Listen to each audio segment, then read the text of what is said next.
వేదాల కాలంలో సమాజాన్ని ఆర్యులు 4 వర్గాలుగా వర్గీకరించారు. వాటిని చతురాశ్రమ సమన్వయ సంఘంగా పిలిచేవారు.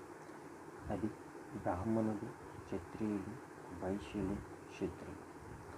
బ్రాహ్మణులు ఎక్కువగా పురోహితులుగా సేవలు చేసేవారు.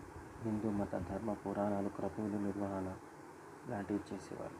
క్షత్రియులు క్షత్రియ ధర్మం గలవారు. క్షత్రియుడు అనేవాడు దేహదారుఢ్యం, నాయకత్వ లక్షణం కలిగిన వాళ్ళు. రథ, గజ, దూరంగా అనే విద్యతో పాటు న్యాయశాస్త్రం తెలిసిన వాళ్ళు క్షత్రియులు. వైశ్యులు వ్యాపారాలలో ఆర్థిక, దైనందిక అవసరాలు తీర్చేవాళ్ళు. శూద్రులు బలహీనత, సోమరితనం, అజ్ఞానం, సకాల స్పందించలేని వారు శూద్రులే ఉన్నారు. వీరు సమాజంలో అందరి అవసరాలు తీర్చేవారుగా. ఈ విధంగా 4 చతుర్వర్ణాలుగా వేదాల కాలంలో విద్యా వర్గాలను వివరించడం జరిగింది.